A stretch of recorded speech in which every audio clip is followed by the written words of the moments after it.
Hello and welcome back to our YouTube channel. Well, it is lecture 10 of governance and the date is 5th August 2025. Well, today's discussion would revolve around e-governance. We'll try to understand what is this. We'll try to find out what are different models under it.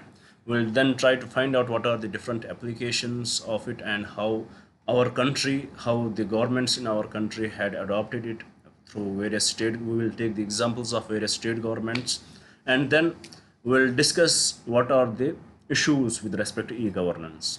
But before we'll start our discussion, I would like to give the brief introduction about the initiative which we had started from 2nd July 2025.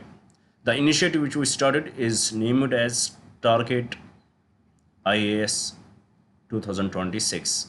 Under this initiative, we had promised you that every day we are going to upload two videos, one in the morning session where we will discuss the daily current affairs, daily news analysis we will do, and in this daily news analysis we will take up the most important articles from the newspapers. We will discuss them, we will break them down, we will try to connect these articles with your prelims as well as mains preparation. And in the evening session we will upload another video in which we will discuss the static syllabus of yours. So this video is about your static syllabus and currently we are discussing governance, and this would be the last but one lecture of governance, which is 10th lecture. And in this part we had already discussed Indian polity, and for Indian polity it took us 30 lectures which are already there. You can search in my on this platform, in this YouTube channel there would be a separate playlist for that. And also I would like to mention here that we had promised you that by the month of January 2026 we are going to complete your full syllabus. Whatever is required for you to clear the exam, we are going to cover it, whether it would be related to prelims or mains. So for that you just need to get connected with us, do subscribe the channel and do share it with your friends so that if they will also get benefited from this initiative. And please do write in the comments what else should we bring for you guys. And one more thing which I forget to tell you, that as we are delivering these lectures we are also preparing notes, or I can say that we are preparing books for these subjects, and if you want to get access to these books you would need to mail us. But once we complete the subjects, mail us, and then you will be told to pay 200 rupees per subject. This is the only money you can give us. This is the only revenue, or we can say only fee which you can give us for this whole initiative which we are delivering here, and that too if you want to get the access of our notes. But one thing I will tell about my notes, these are very differently written, very comprehensively, topics are very comprehensively discussed, and after every topic you will find the example prelims as well as mains questions. So if you want to get access to it, please do mail us. This is about the initiative which we had started. If you want to be the part of it, please do subscribe the channel. Now without any delay, let's start our discussion. As you can see, the topic is e-governance, but what we had discussed so far, on our first day of the lecture of Indian governance, I told you that this governance as a subject for your exam, it is it is sometimes such a vast subject that if we want to cover everything in it, it will take us years, but still we will not able to cover it. But what would be our approach to it? We will have to look at the previous year questions, and with respect to these previous year questions we will have to prepare and also take care of the current affairs. So in this regard we started our discussion, and we started with first understanding what governance is. We try to understand what are the various definitions of the governance. We had the comprehensive discussion over it. Then we saw that what are the different what are the opinion of different thinkers about the governance, what do they feel about the governance. We took the example of Amartya Sen, how he compares governance with the famine. Then we further moved on, we discussed various aspects of the governance, especially transparency and accountability. We discussed them. Then we saw various acts, right to information act. We discussed the various investigative agencies, for example ED, CVC, CBI, and all that we discussed it in detail. Then finally in our yesterday's class we discussed the comprehensive analysis of Indian constitution, and we compared it with the constitutions of the world. And in this discussion, I told you we majorly would have to focus on the constitutions of US, UK and France, and we don't need to discuss every aspect of our constitution with these constitutions. We just have to look what does the preamble say and look at the principles in the preamble, and with respect to these principles we will compare it with the principles of these constitutions. And here we started with the socialism, socialistic principle, and I told you how it is the socialism, how it is the pathway for the communism, you know for communism, how it is the pathway for the communism. And here I would like to mention that I often replace these words, misplace these words communism with the communalism. Please, if you would had not watched my previous lecture, if you will watch that, maybe there would be such mispronunciations, so please do ignore these mispronunciations. Do know what do I really mean with that. So after that we discussed the various aspects of our constitution, the principles of our constitution with the principles of various other constitutions, and finally we completed the discussion with respect to the comparison of Indian constitution. Now today it is penultimate topic, it is e-governance, which we had not discussed so far. So with respect to e-governance, what it is, what is the why it is important, why e-governance is important, and how we can achieve this e-governance. What do we use to get the e-governance? It is information and communication technology. So let's try to understand it. Let's try to get the idea about it, why it is important. For example, let's take a simple example. You want to get the birth certificate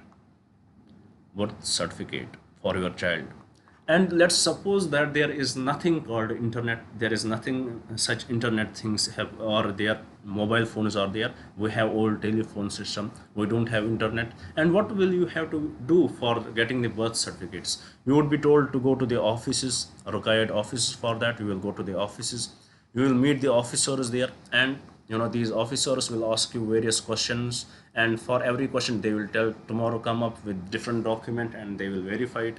Then there would be huge verification, there would be queues, many people will have to do it, and eventually they will tell you someday that now your certificate is ready, but our officer is not here, so you have to wait for his signature.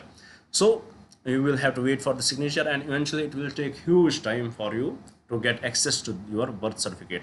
And maybe there are chances that many officers in this process, they might be corrupt. They may tell you that, listen, right now it can't happen in the office, I have to go somewhere to get it done. For that you will be told to pay 500 rupees or 1000 rupees, whatever the money he would ask you for. So there are chances of corruption.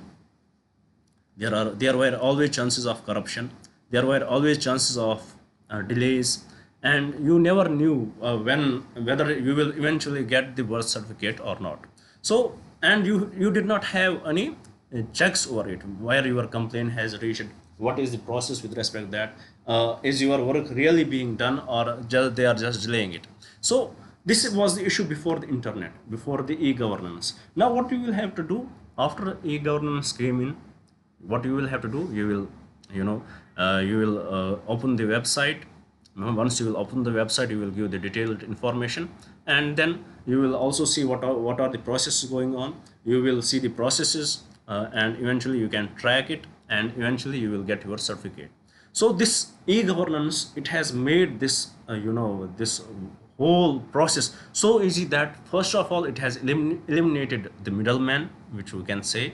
It has eliminated the bureaucratic burden, it has eliminated the corruption, and it is very much transparent. It is very much, you can if you have any complaints, you can ask for the complaints. It is very much accountable, and at the same time it is very much efficient. So this is one example how you can understand the e-governance, but yet we had not discussed the definition. This is just an example. Now let's take another example. Let's take another example and see how e-governance is adopting itself in India. For example, let's take the example of the traffic system. We know that red, green, and blue lights, red, green, and orange lights about the traffic system. When you have to when you have to stop, when you have to start, and when you have to move. So with respect to that, sometimes when it is so much programmed that irrespective of the traffic, it will work very much in one dimension. There would be one dimensional work in this. It will work according to the time. But is it possible that we will implant the information technology, we will implant the AI, we will implant the surveillance in it, so that it can check on which road there are much traffics, so that it will give enough time for them to release the pressure. And suppose there is some road where there is only one or two cars, it will give them the limited time, so that it will manage the traffic system. This can also be done by the help of the e-governance. Similarly, we have the various government has brought up various policies, by which we can get access to the things, and we can know what the government is doing, what are the various websites. We have the example of Umang. We can get to know what are the various ways we can approach to the government, and how we can get access to all the stuff what the government gives us. So definitely, definitely it has in a way eased our business, it has in a way eased our life, and it has reduced this burden. Now let's try to understand. Now we have this basic understanding of this e-governance, not the proper understanding, but the basic understanding. Now let's try to find out what is the definition of e-governance. What is the definition of e-governance? Let's try to find out that. Well, what is e-governance? In simpler terms, we can say that e-governance is use of information and communication technology. It is, first there is the use of information and communication technology. First, there would be the use of information and communication technology to transform the way government interacts with the citizens. For what will this do? Use of information and technology, communication technology, what it will do? It will transform. What it will do? It will transform the way government will interact with citizens, businesses, and other government agencies. So it is it is the e-governance. It is the use of information and communication technology by which it will transform the way government will work. Government will interact with the citizens, businesses, and other government agencies. The objective of this of e-governance is to provide efficient, transparent, and accessible public services. What is the objective? Objective is to provide efficient, transparent,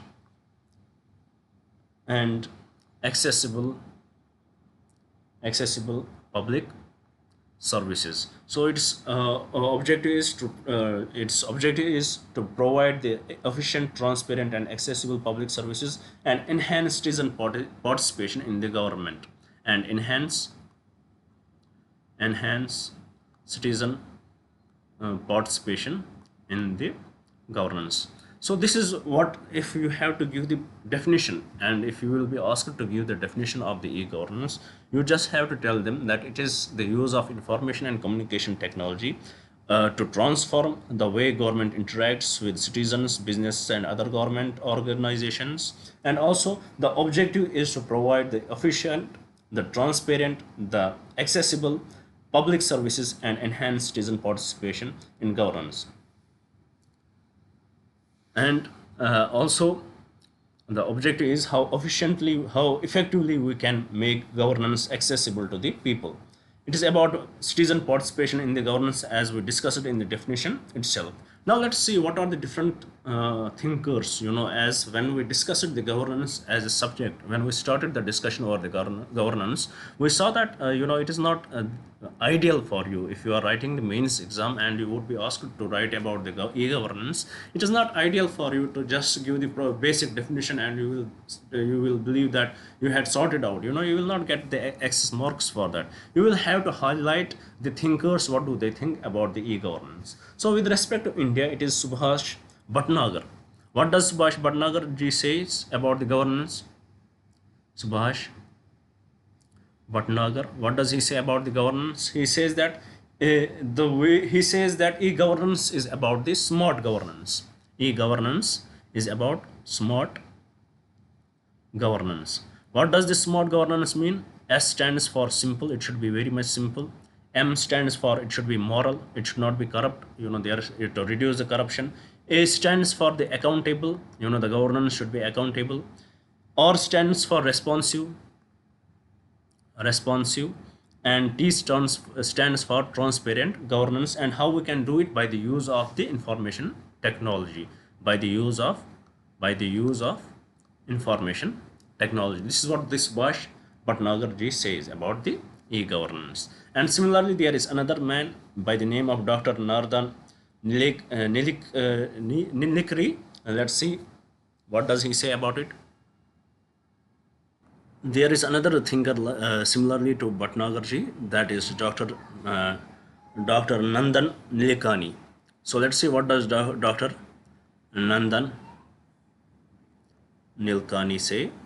Dr. Nandan Nilekani says that e-governance is not all about the technology. It is, we are often, misunderstanding e-governance, that we will always connect it with the technology.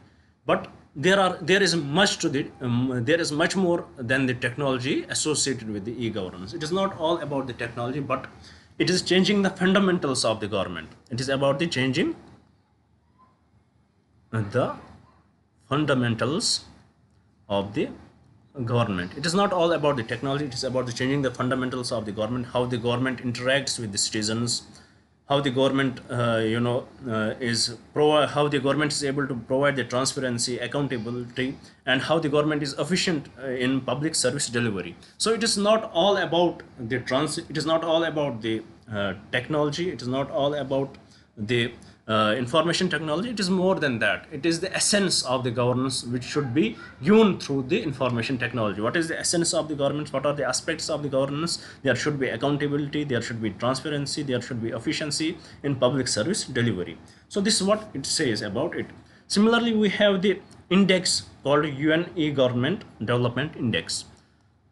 What we have, before we will discuss that, let me rub it.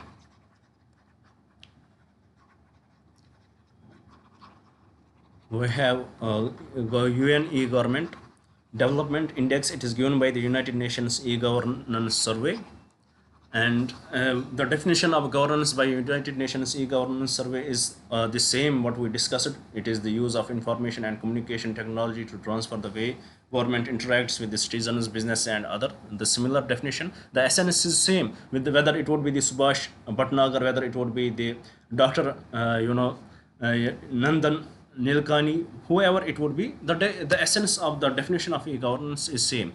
Similarly, the United Nations e-governance survey, they give us the United Nations e-government development index.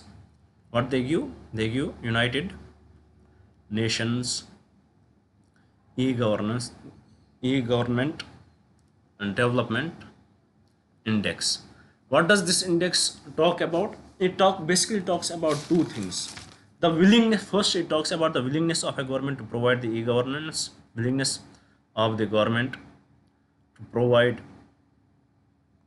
e-governance. For example, we often talk about digital India, and then the capability of the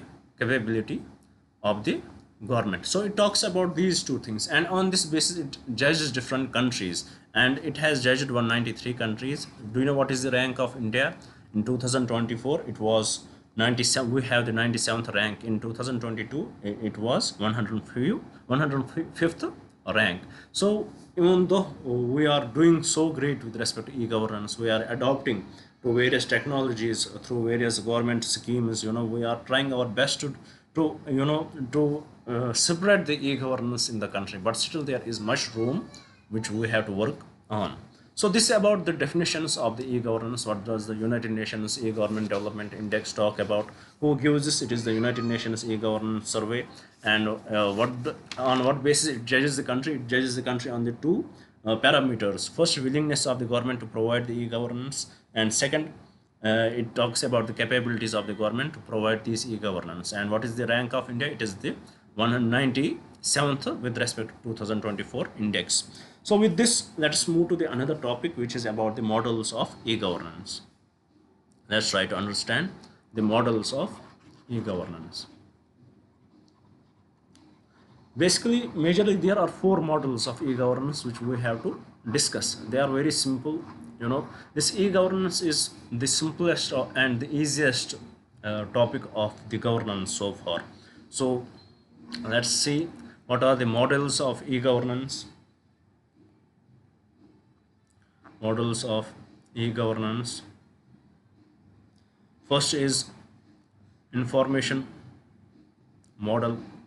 What is this information model? For example, what earlier used to happen, you would want to get, there would be educated people or uneducated people, whatever your qualification would be, and you want to get access to the government jobs or any jobs. So for that, what you will do, you will at that time what people used to do, they will buy the newspapers and they will see the employments released by the government.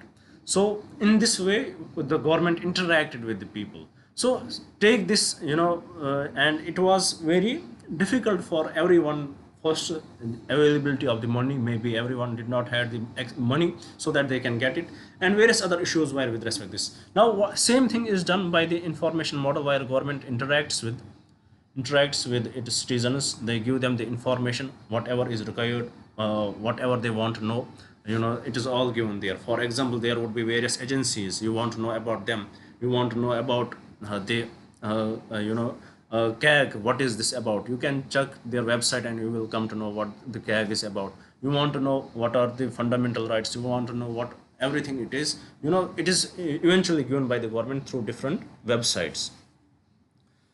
Similarly, then this is the first model. It is the first model of governance, which is information model, where the government interacts with the citizens and they give them the information, whatever is required. Then the second model is the interactive model. Under this model, it is not just one-way traffic, it is the two-way traffic. Here, both government and the citizens or the businesses or the agencies, they will communicate with each other. There would be the communication with respect to that. For example, various schemes would be brought in, various objectives are put forward under this. For example, we have the example of district.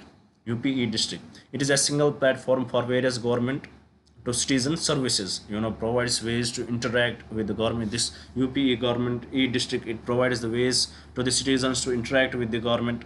You can attach documents and track what is the service level, track where your complaint has reached or where your application has reached, and then is it processed, and then get the delivery, what you want to get from them. For example, again, with respect to, you want to get, for example, birth certificate. So in this way, it is the interactive model, where you can interact both the government as well as the citizens, they will interact with each other.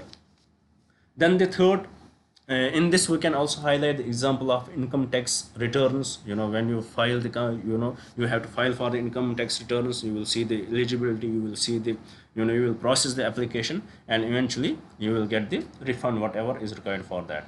Then the third is the transactional model. It is basically between the government to governments, where treasuries would be there, or it is a government to business, where you will have the GST portals, you will have to pay the electricity bill, you will do through this. So in this way it works, or you will have to pay the different bills, you will have to pay the property bill, you will in this way interact with them. Then similarly, the fourth model which is talked about is the integration model.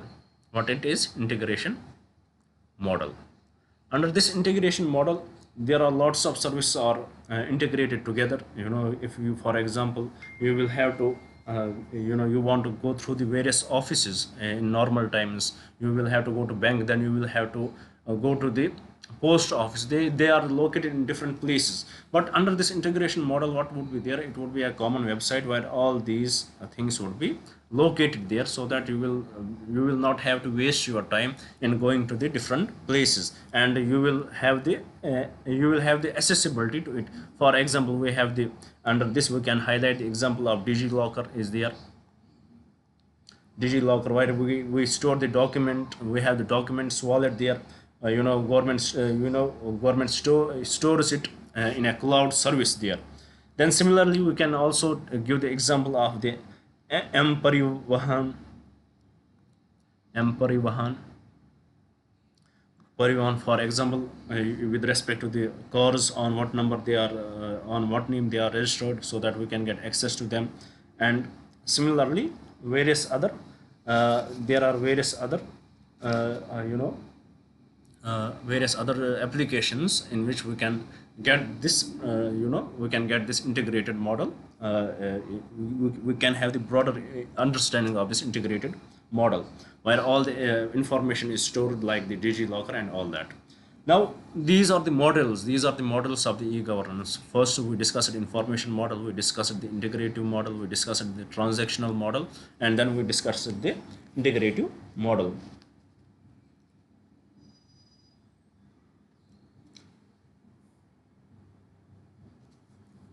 And these are broadly accepted, but there are also few other models associated with the e-governance. Let's try to understand what are the, other models which are associated with e-governance, which are not that widely accepted, but there is nothing wrong to understand these. The first one which is mentioned of is the broadcasting model.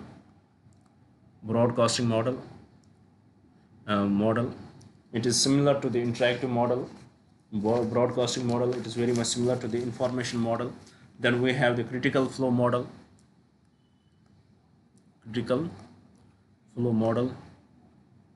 where the government will talk about about the critical things. For example, there would be rains, what are the chances that there would be cyclones in these particular areas, and the government will talk about it. Then we have the cooperative analysis model, cooperative analysis model in it. What are the best practices done throughout the states or throughout the countries, and it would recommend these practices in the e-governance. And then we have the e-advocacy. Then the fourth is e-advocacy, where you can lobby for some causes. There would be, you can, for example, you would have often heard about sign the petition to stop the ceasefire in Gaza and all that. So it is done in this way. Then the fifth one is the interactive service model.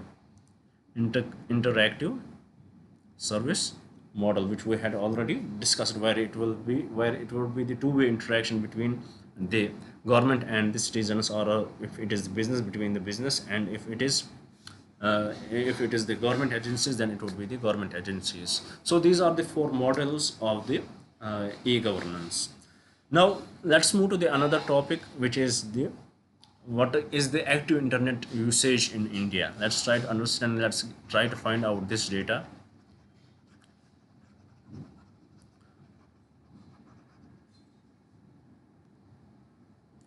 Active internet usage in India.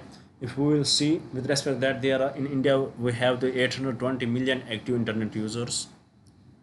820 million active internet users. There are 820 million active internet users, and of this 820 million, 442 come from rural India. So it is more than half of the internet users are from rural India. So what can be the reason for that? The major reason is that the most of the population in India resides in the rural India, and it is very much understood. And also, what is the growth of internet users in India year by year? It is said that it is almost 8% growth year by year. So the usage of internet in our country is increasing year by year. And similarly, what other data we can get from it? Still, even though there are 448 million users of internet in rural India, but still half of the rural India is not still they don't have the access to internet. Half of the rural India, they don't have the access to internet, or they are not using the internet. And of this, 54% of the male population are active on the internet, and 46 percent of the woman population are active on the internet. There is a divide in this, but it is not that big. And also, if we look at about this internet usage in our country, 90% of the users of internet in our country, they are the continuous, they use internet daily. They use internet daily. 90% of the internet users use internet daily. And what is the average time they spend on the internet? It is approximately 1.5 hours. So this is the small data which you need to know. You can get the from this data you can know what is the participation of the rural areas with respect to internet, what is the gender gap in the internet, and all this this information you can get from it. Now let's see what are the applications of e-governance. Let's try to find out what are the various applications.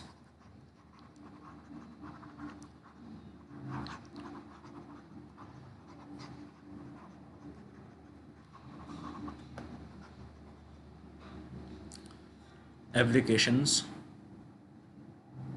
of e-governance. First example is of the government to citizens. We can cite the example of the Aadhaar. It is the biggest example of the e-governance. Aadhaar, unique 12-digit identification number. Why it is unique? Because we give the biometrics to it, we give the iris scan to it, so that's why it is very much unique. Because of this Aadhaar we get the various services. For example, wage payments would be there, direct bank transfers would be there. It is because of that. But still there are issues with respect to it. For what are the various challenges? There are authentication issues, there are the machines can malpractice, and also there is the issue of data security and data privacy. So these are the issues. Similarly, another example is DigiLocker, which we discussed that it is the platform where we will store our information in the cloud with the government, so that we don't need to care much about it. For example, if you will have uploaded your documents, your driving licenses, and you don't need to carry your driving license with you every time. If the policeman approaches you, traffic police approaches you, you can just show them the DigiLocker. It is fine. Otherwise, they may not accept the soft copy through other applications. Then also this is one of the application. Then the another application of e-governance is government to business. Government to business. For example, in the corporate affairs, you will have to get the GST returns, or there would be GST portals where they will get the GST returns and all that. In this scenario, the e-governance plays a huge part. Then we have the government to government. They are also in the transactions between the government and government. The e-governance, it plays a huge role. Similarly, in the treasury, e-governance plays the role. For example, we have the example of the Karnataka government. They came up with the idea of the khazana, even though it is khajane written here, but the ideal pronunciation of it is khazane. It should have been not J Z, whatever it is. Khazane. It is this. It is of the state of Karnataka, where there is the government to government interaction used in treasury. How the money is allocated through this in various departments. How the state finances are effectively managed. It would be all done through this platform, which is Khazane. It would be done through the platform of Khazane, and it is the initiative of the Karnataka government. Then similarly, we have the central public grievance redress and monitoring system. We have central public grievance and redress and monitoring system, in which there is a grievance system where you can launch the complaint against the government, and you will track it. You will see what are the results with respect to that. For example, there would be any corporate a geo applicant, maybe geo customer care. They will call you, and once you interact with them, you will have certain issues, and you will interact with them. You will tell them what are the issues coming. Then they will tell you that you have to give us the rating, how helpful we were. So similarly, this type of rating system should also be in the government jobs, in the government governance. So in this way it can be idealized in the centralized public governance redress and monitoring system. For that we have the centralized public governance redress and monitoring system. Here you can take the actions against the government. You can give your grievances and then watch it. You can come to know what is the status of your complaint and what has been the response to it. Similarly, then there is another platform also from the Karnataka with respect to application of e-governance. We can see that in as the Bhumi, where they launched this application in which they will digitalize the land records, digitalize the land records, come to analyze what are the lands, who are the real owners of the land, and then if you want to get access to it, you can easily get access to it. You want to buy the you want to buy any land, you want to buy any property, you will not have to do much with respect to that. And here also we can initiate the application of blockchain. The application of blockchain, for example, it shows from where this land, how this land transferred from owner to owner, and if you want to further transfer it, you need to get the application of this owner. So we can also use this. And this Bhumi, it is one of the successful device which was initiated with respect to e-governance, and it has been very successful in Karnataka. And with respect to this, the same model was adopted by various other states. For example, Me Bhumi in Andhra Pradesh, Me Bhumi in Andhra Pradesh, and similarly Him Bhumi in Himachal Pradesh. So similarly, how the application, as we saw that, to see the what are the best ways it is done and then adopt it. We can adopt it from other countries, and also if the states are doing very well, then we are adopting it. Similarly, we have the example of Maharashtra government, which as the Maharashtra government, they came up with the Aple Sarkar. What is this Aple Sarkar? Let's try to find out. Let's try to find what this Aple Sarkar is about.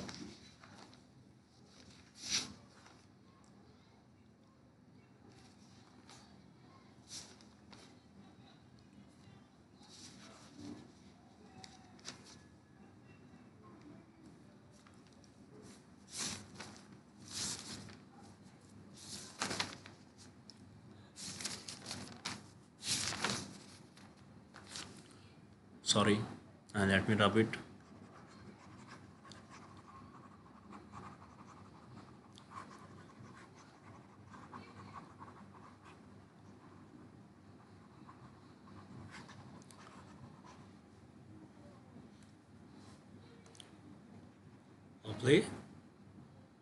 Aple Sarkar. Sorry, Aple Sarkar. So what is this?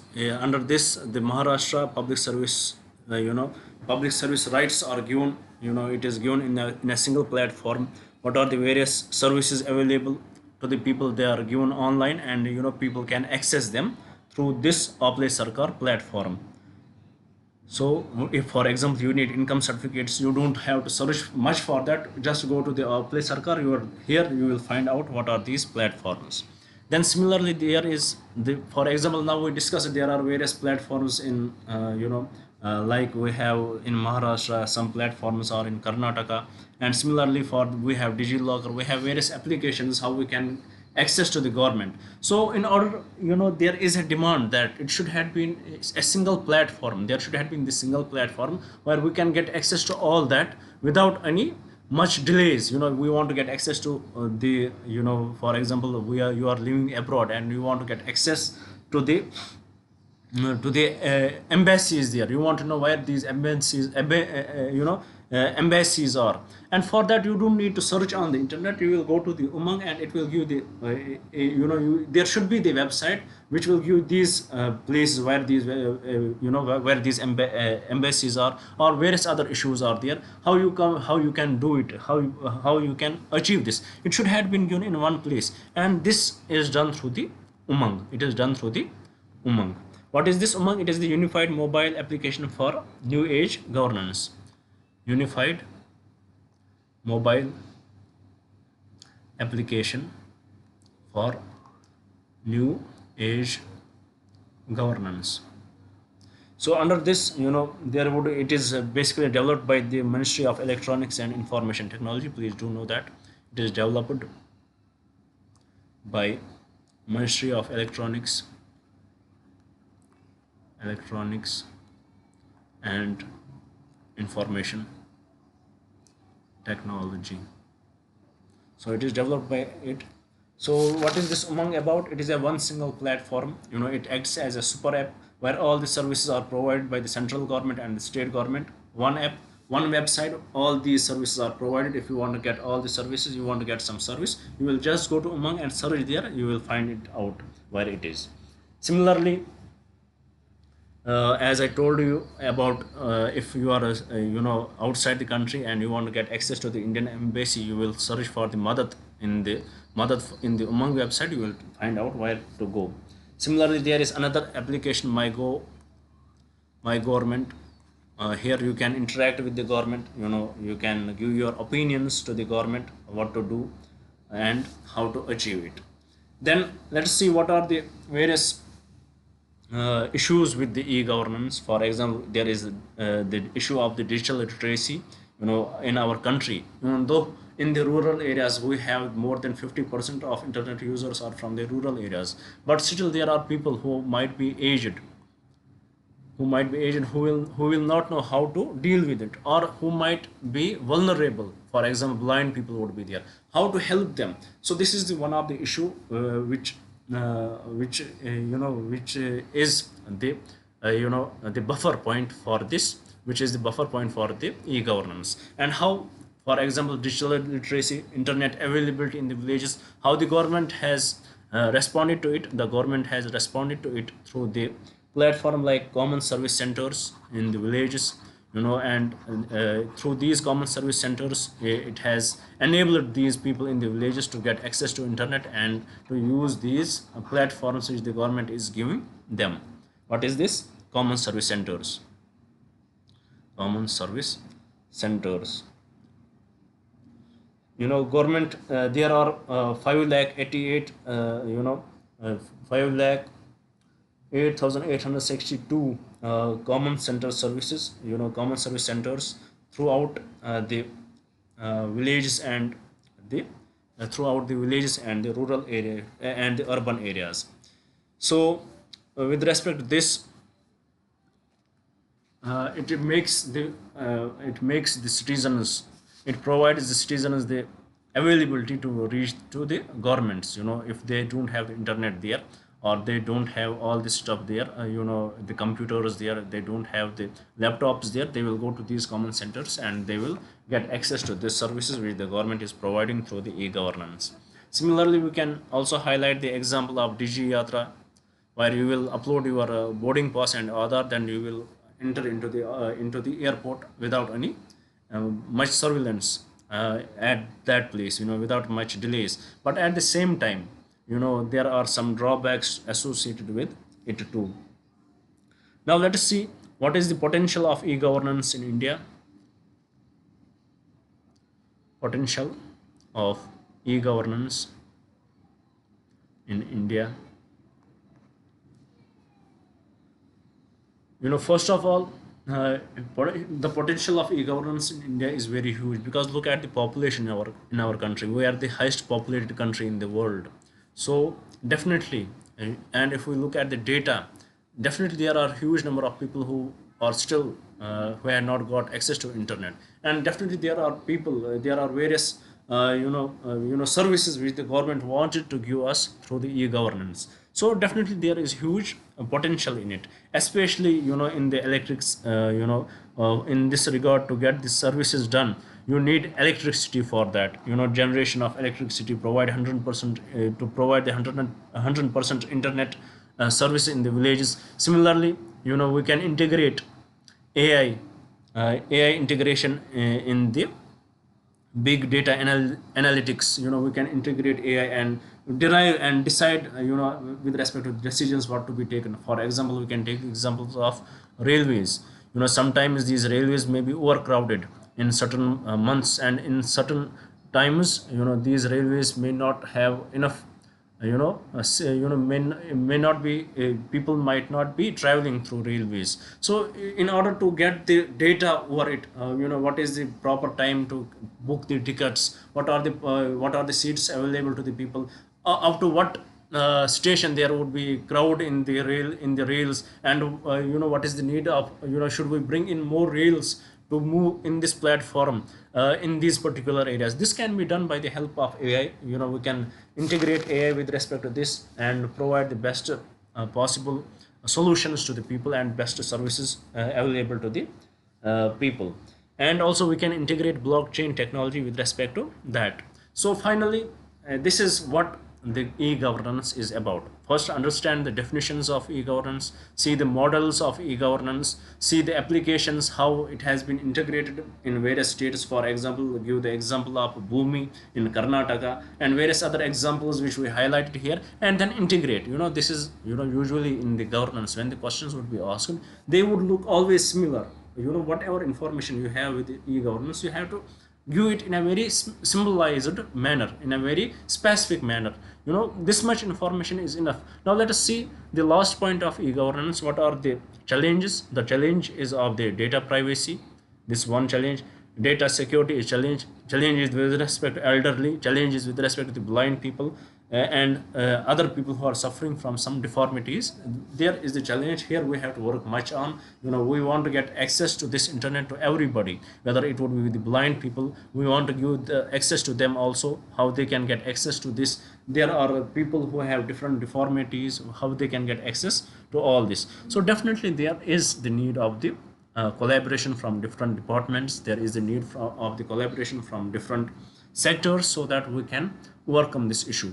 There are issues with respect to data privacy. We need to bring in various laws in which it can be secured. There is the issue of data security. We need to bring in various rigid laws in which the data of the people would be secured. With respect to elderly, we need to educate them. How we can educate them? Sometimes they may not able to understand it, but still we have to provide the services to them. So we need to integrate them too. There are blind people. What are the applications we can use for them to get access to these digital technology, to get access to this e-governance? Because e-governance is one of the best way you can be governed, and you can ask the questions to the government. You can make the government accountable for their decisions, and you can make government transparent with respect to the work they are doing. So and this transparency, accountability, it should be equitable. There should be equity maintained in this. It should be accessible to everyone. So we have to take care of vast population. We have to take care of the people with lower literacy rates in it. We have to take care of the villages. Like we had brought the examples of the community centers, common service centers, where we provide them the, even though the village people in the village, they don't have access to internet, or they may not have access to the laptops. For them we have to provide the services, these common service centers, where they will have the internet, they will have the laptops, and they can take the benefits of this governance. Similarly, we can hold the government accountable through the my government app. We can hold them accountable through the my government website. We can ask the questions to the government about various policies. Similarly, if we are stranded outside the country and we want to get the help of the government, we can use different platforms. For that there are various platforms, and we need to integrate them, and that has been integrated through the Umang platform. Similarly, we discussed with respect to various states. In Maharashtra, there is Aple Sarkar, where you get to know about the public service rights, list of services available online, and you will get it there. Then similarly, we have the Bhumi in Karnataka, how it was adopted in various states like Me Bhumi in Andhra Pradesh and Him Bhumi in Himachal Pradesh, how it has reformed the land record system, how there were chances with respect to land records when it was done manually. There was a chances that there would be the corrupt practices, there would be manipulation, there would be wrong informations would be given there. But with respect to the e-governance, you will have to provide your data, which is essential, and the malpractices are reduced and all that. But there are chances that there may be the wrong digital entries, but still that can be sorted out. Then similarly, we saw that how the government uses it in interacting with each other, with other governments or with other organs. For example, we discussed it with respect to the Khazani of the state of Karnataka, how it has used it. Similarly, with respect to the application, how the government uses the e-governance in interacting with the citizens through the Aadhaar, DigiLocker, Umang is there, how government has used it. And we also discussed what are the broader, what are the various other models which are often discussed, 5 other models which are often discussed. We discussed about the broadcasting model, we discussed about the critical flow model, we discussed about the cooperative analysis model, we discussed about the e-advocacy or mobilization, and we also discussed about the interactive services model. Then before that, we discussed the 4 major models accepted under the governance. One, we discussed the integrative model, we discussed the interactive model, we discussed the information model, and all that, whatever is required, transactional model, we discussed all that. And before that, we discussed we discussed various definitions of the e-governance. For example, Nandan Nilekani, what does the Nandan Nilekani say? He says that it is not all about the governance, it is not all about the information technology. It is more than information technology. It is about the fundamentals of the government, how the government interacts with the citizens, how to improve transparency, accountability, efficiency in the public service delivery. Then similarly, Subhash Bhatnagar, how he talks about e-governance is about the smart governance, and smart is an acronym here. S for simple, M for moral, A for accountable, R for responsive, and T for transparent governance. And similarly, we discussed the definition of the e-governance. What is e-governance? How it is achieved by the use of information and communication technology to transform the way government interacts with the citizens, business, and other government organs. So this is what we discussed in this class. This is all what you required to crack any question with respect to e-governance. This is all what you required. And what else should you read now? Please, either whatever notes you have available, maybe from different institutes, if you have, then read those notes. You don't need to go for a confinement book for the governance. It is not necessary. Or if you can trust us, we are making a comprehensive notes on governance too. So do trust us, do read our notes. That should be enough for your exam. So with this, I would like to conclude my discussion here. I hope you would have liked the video. I hope you would share it with your friends, and I definitely hope you would subscribe the channel. Thank you for staying with me. Thank you very much, and have a nice day.